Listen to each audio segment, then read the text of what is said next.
Hola, yo soy la alumna Mariana Sayani y hoy hablaré sobre Sócrates. Bueno, Sócrates, considerado como uno de los padres de la filosofía occidental, aunque nunca escribió nada, sus ideas fueron recogidas por su discípulo Platón. Su enfoque filósofo fue enfocado en realizar el método de meiéutica.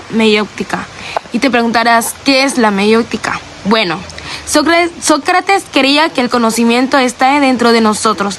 Solo necesitamos que alguien nos haga la pregunta correcta para dar a luz ese conocimiento. De hecho, su madre era partera y él decía que él también ayudaba a dar luz, pero ideas. Una de sus frases más conocidas es: solo sé que no sé nada. Y esta frase no significa que ignore todo, sino que reconozcan sus límites del conocimiento y creía que los primeros pasos para aprender es aceptar lo que no sabemos. Sócrates fue un gran defensor de la ética. Decía que el conocimiento lleva a la virtud y que si alguien conoce el bien, actuará bien. Por eso pensamos que el mal es producto de algo que es ignorancia. Lamentablemente, en el año 399 a.C. fue condenado a la muerte supuestamente corromper a la juventud de Atenas y pues cuestionar a los dioses de la ciudad. Aún así, aceptó su destino con serenidad, porque creía que un verdadero filósofo no teme a la muerte. Y como aplicamos Sócrates hoy en día, por ejemplo, en la educación, cuando un maestro nos hace pensar con preguntas en lugar de dar respuestas directas, estamos usando la meiéutica. También podemos aplicar su pensamiento en nuestra vida personal cuando nos tomamos un momento para reflexionar sobre nuestras decisiones, emociones o valores.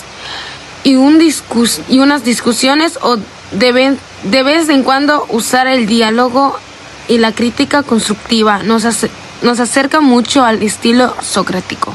San Agustín nació en el año 354 en Tagaste, una ciudad al norte de África. Durante su juventud llevó una vida inquieta, buscando respuestas en distintas corrientes filosóficas, hasta que finalmente se convirtió en el cristianismo, lo cual marcó profundamente su vida y sus pensamientos. Murió en el año 430, dejando un legado en la filosofía enorme, tanto en la filosofía como en la teología cristiana. Una de sus grandes aportaciones fue unir el pensamiento de Platón con la fe cristiana, ayudando a formar lo que hoy conocemos como la filosofía patrística. Él creía que el verdadero conocimiento no se alcanzaba solo por la razón, sino que es Dios quien ilumina el alma para que pueda conocer la verdad.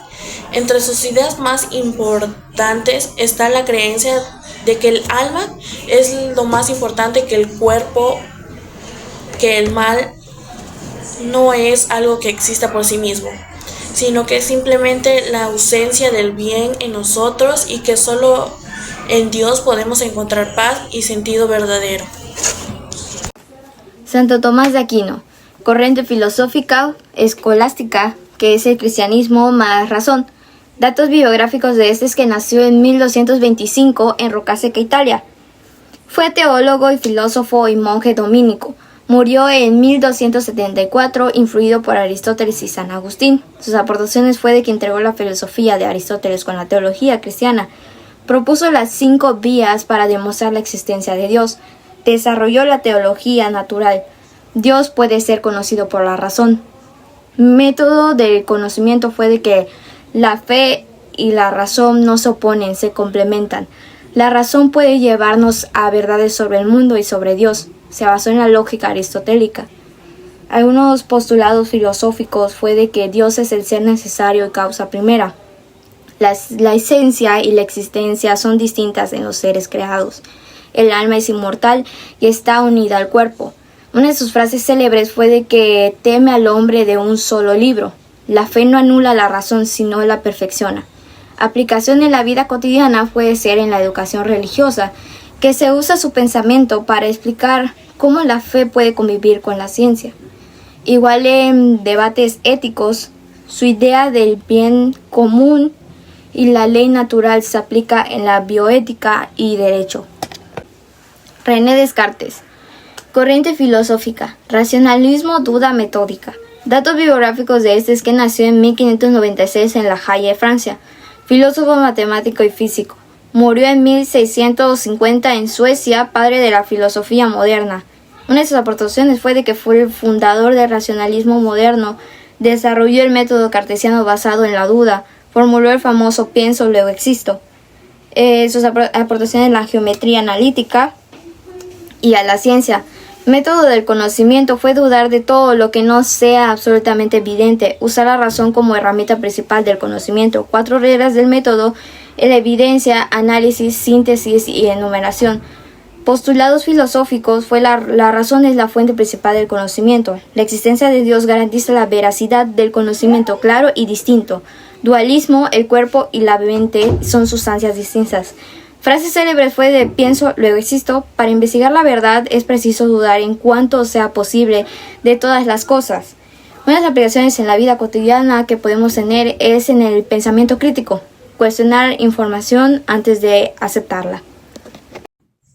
Hablaré sobre John Locke, un filósofo inglés muy importante del siglo XVII, conocido como el padre del liberalismo y uno de los principales representantes del empirismo. Locke nació el 29 de agosto de 1632 en Inglaterra y murió en 1704. Fue un filósofo médico y un gran pensador político.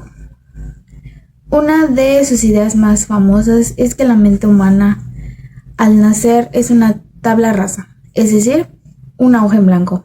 Para él, todo el conocimiento viene de la experiencia, ya sea a través de los sentidos o de la reflexión. Entre sus aportaciones más importantes están la idea de que todos nacemos con derechos naturales como la vida y la libertad y la propiedad. Que el gobierno debe existir con el consentimiento del pueblo y que si un gobierno no cumple su función, el pueblo tiene derecho a cambiarlo. Una de sus frases más conocidas es: la mente es como una hoja en blanco sobre la cual la experiencia escribe. Sus ideas se aplican hoy en muchos aspectos. Como en la educación, porque sabemos que aprendemos con base a lo que vivimos. Igual en la democracia, porque participamos para elegir pues a nuestros gobernantes. Y en los derechos humanos, porque defendemos la libertad y la igualdad para todos. Gracias a sus ideas se inspiraron movimientos como la Ilustración, la Revolución Francesa y la creación de gobiernos modernos como el de Estados Unidos. Immanuel Kant nació en 1724 en una ciudad llamada Königsberg, en Alemania. Era tan puntual y metódico que la gente decía que podía ajustar su reloj solo por verlo pasar caminando a la misma hora todos los días. Murió en 1804, pero lo que pensó sigue siendo súper importante para la filosofía hoy en día. Lo que hizo Kant fue juntar dos formas muy distintas de entender el conocimiento. Por un lado estaba el racionalismo, que cree que todo se entiende con la razón, y por el otro, empirismo, que dice que todo viene de los experimentos que experimentamos con los sentidos. Él dijo: a ver, los dos tiene razón, pero solo nos funciona. El conocimiento viene de lo que percibimos, más de lo que ya trae nuestra mente, como el espacio y el tiempo. A todo esto le llamó idealismo trascendental. Su sello personal también dijo algo muy importante sobre la moral. Para él no hacemos las cosas bien porque nos conviene o porque nos va a premiar, sino porque es lo correcto. Propuso algo llamado el imperativo. Esto es categórico, que básicamente es como una regla de oro. Actúa solo de la forma en que te gustaría que todos actuaran. Si no lo harías, si todos los hicieran, mejor no lo hagas. Una frase suya que me encanta es: el cielo estrellado sobre mí y la ley moral dentro de mí. Suena poético, ¿no? También dijo: atrévete a saber, como una invitación a pensar por ti mismo sin miedo. Y esto también lo podemos aplicar en la vida diaria. Por ejemplo, si te encuentras algo perdido, como una cartera, y decides devolverla aunque nadie te esté viendo y no esperes nada a cambio, estás actuando como Kant decía, siguiendo tu conciencia y haciendo lo correcto, solo porque sabes que es lo correcto. Friedrich Wilhelm fue uno de los pensadores más que han influido en la cultura occidental. Su compulsionada vida lo llevó a ser uno de los escritores terribles de la moral tradicional. Los valores cristianos, la historia y hasta los pensamientos racionales impulsaban así el vitalismo. Sus escritos abarcaban temas como historia, música, ciencia, filosofía clásica y la cultura. Tenía influencia en casi todos los temas, además de dejar aportaciones en grandes pensadores posteriormente como Max Weber. Nació el 5 de octubre de 1844 en una aldea en Alemania. Fue hijo de dos pastores de ascendencia religiosa y eran teólogos. Quedó huérfano a los 4 años, hecho que lo afectó mucho y considerado por él mismo como una marca del destino. En 1850 fue a vivir con su madre en la pequeña ciudad de Namgu, en donde además vivía con una tía hermana de su padre, su propia hermana y su abuela. Desarrolló un profundo sentido artístico, descubriendo a los 9 años la música coral de Georg Friedrich, estudiando el piano hasta llegar a improvisar bíblicas. A esta edad también nació su gusto por la poesía. Sus primeros poemas se volvieron representaciones dramáticas recurrentes en el teatro de las artes. Friedrich Nietzsche fue un niño estudioso, destacándose como alumno. Esto permitió obtener una beca para ingresar al colegio de profes. La educación muy estricta, ahí aprendió la religión, latín y hebreo, y por esa época escribió la memoria de su infancia a los 14 años. Sin embargo, empezó a darse cuenta de la severidad de la religión y la doctrina moral, así como la influencia de esta en las personas. Su capacidad de aprendizaje y su ansia de conocimiento lo condujeron a la cultura universal. Leyendo a Alexander von Humboldt, encontró el humanismo y conoció la importancia de la ciencia. También empezó a dedicar su tiempo al estudio de la astronomía, geología y otras ciencias, sin dejar de lado el hebreo y la literatura. En su época universitaria en Lisbon, empezó a gustar de la música de Johann Sebastian Bach, y después de un tiempo empezó a considerar la música como una carrera. Por tal razón dejó de asistir a la universidad, decide entrar a la Universidad de Bonn, donde cuestionó aún más la religión. A los 20 años siente que su vínculo con el cristianismo se debilitó, diciendo buscar la verdad por más repulsiva que fuese. Le resultó muy difícil adaptarse a la universidad, pues lo vio como algo rutinario.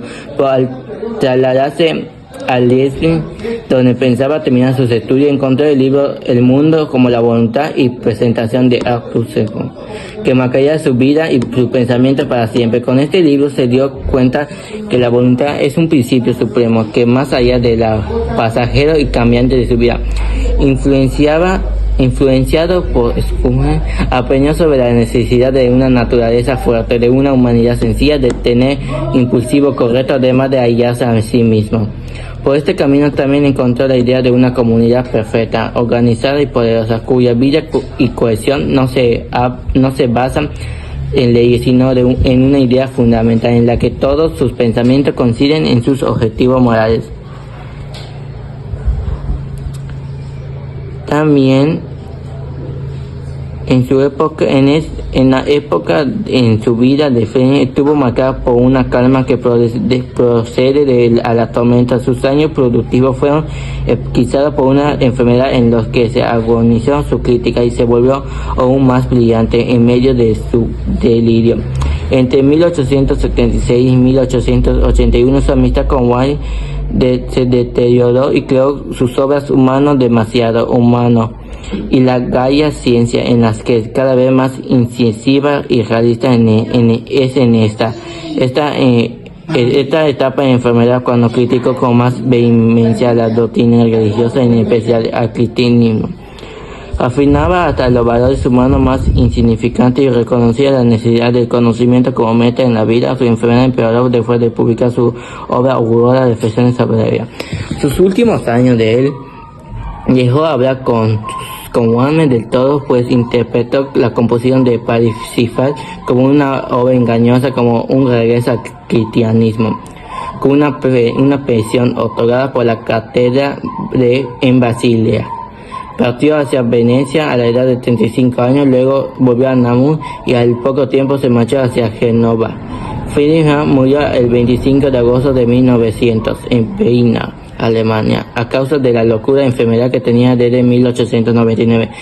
El pensamiento de Friedrich, su pensamiento estuvo marcado por el desprecio por la religión cristiana. Su filosofía consideraba al cristianismo como la máxima representación de una forma de vivir mediocre, creada por personas débiles y resentidas, y que tal forma de conducirse en la vida creaba personas sumisas y conformistas para él.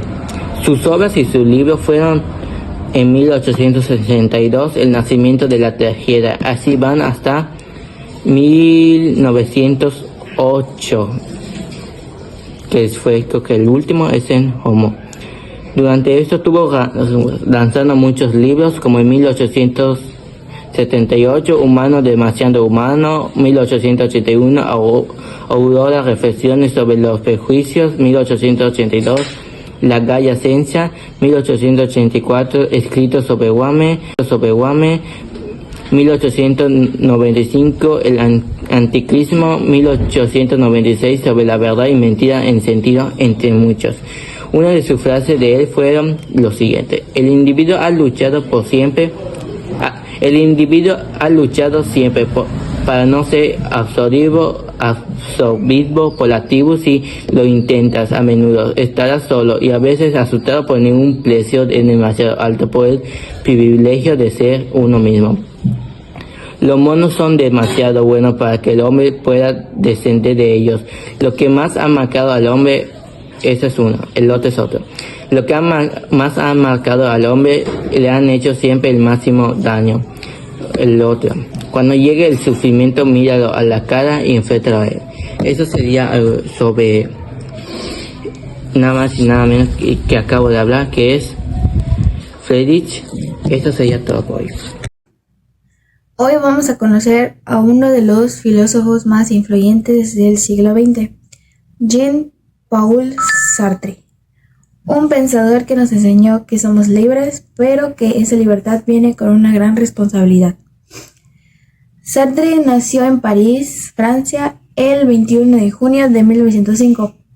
Fue escritor, dramaturgo, crítico y sobre todo filósofo. Vivió en la época de grandes conflictos como la Segunda Guerra Mundial y participó en la resistencia contra los nazis. Su vida estuvo marcada por el compromiso político y social. Curiosamente, en 1964 rechazó el Premio Nobel de Literatura porque no quería ser institucionalizado ni encasillado por ningún reconocimiento oficial. Su principal aportación fue el desarrollo del existencialismo ateo, una corriente filosófica que sostiene que la existencia parece a la ciencia. Esto significa que el ser humano no nace con una naturaleza o propósito definidos. En otras palabras, sería que nacemos sin un destino marcado y somos nosotros quienes damos forma a nuestra vida a través de nuestras decisiones.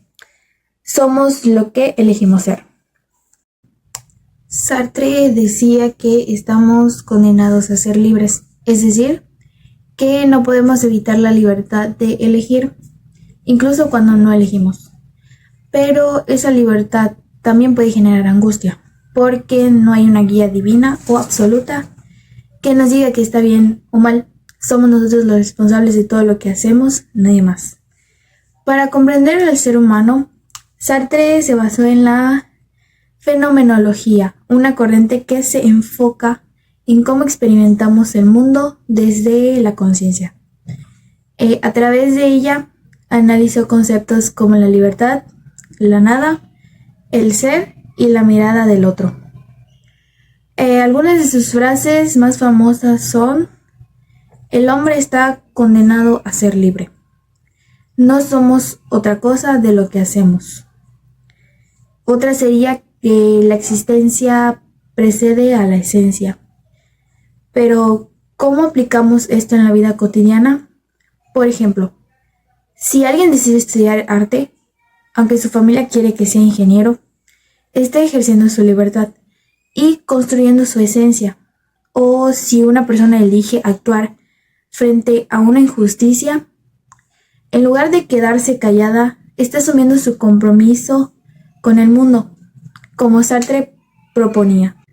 En resumen, Jean-Paul Sartre nos dejó una filosofía que nos invita a vivir con autenticidad, a tomar nuestras decisiones con conciencia y aceptar que cada acto nos define, porque al final, como él mismo lo dijo, lo importante no es lo que han hecho de nosotros, sino de lo que hacemos con lo que han hecho de nosotros.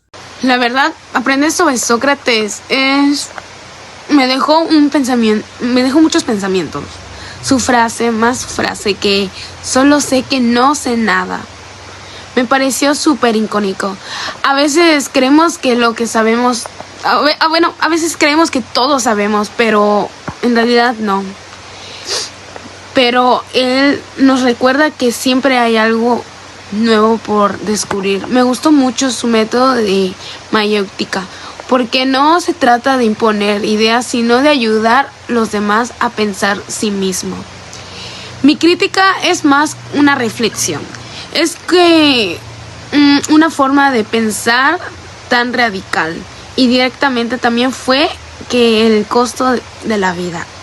En una sociedad como la de Atenas, donde cuestiona a la autoridad, no era bien visto en ese estilo confrontativo, fue un riesgo total, pero al mismo tiempo eso demuestra su valentía y compromiso con la vida de la verdad.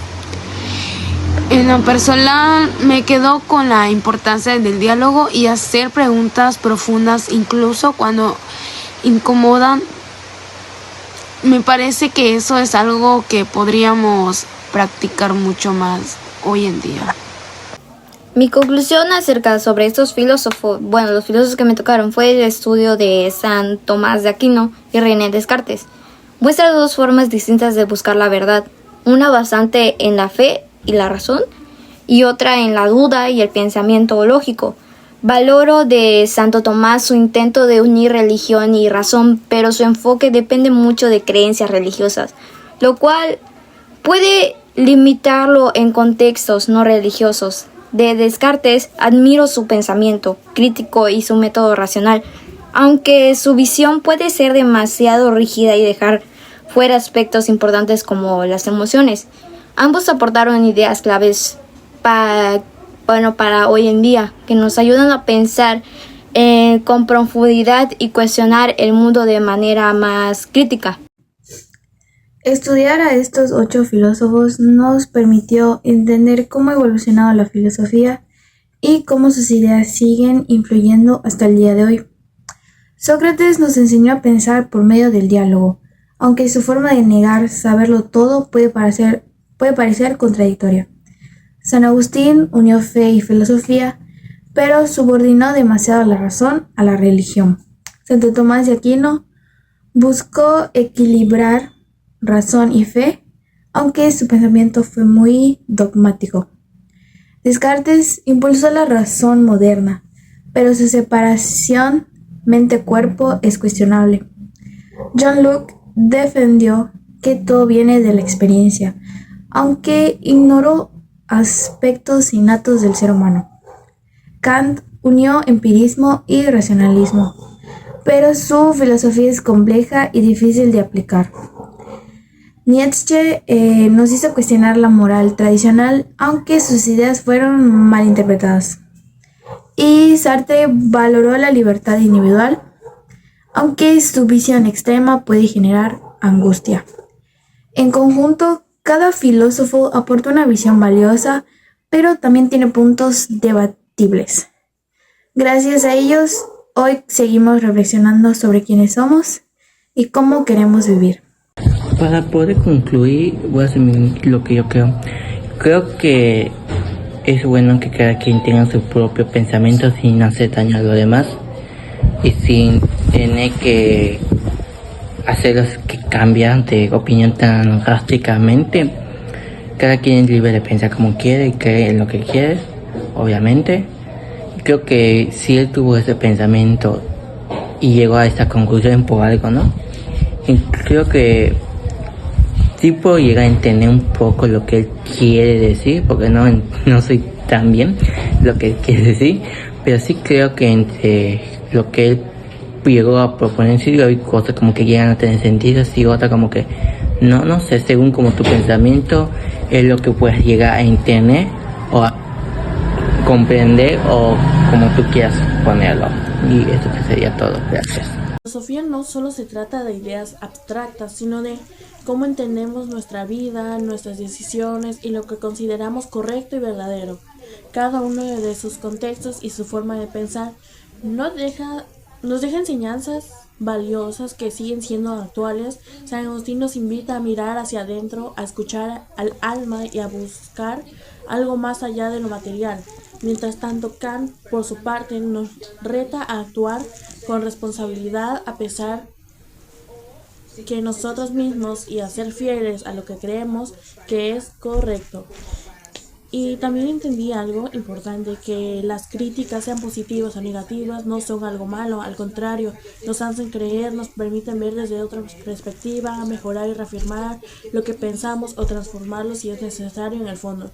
Tanto de la filosofía como las críticas nos empujan a conocer mejor y a no dejar de cuestionar, aprender y evolucionar, porque al final pensar también es una forma de cuidarnos y de buscar ser mejores personas. Por eso cada filósofo tenía un punto de vista diferente, porque cada persona tiene diferentes maneras de ver la vida, lo que nos rodea. Cada persona tiene diferentes preguntas sobre la existencia y más.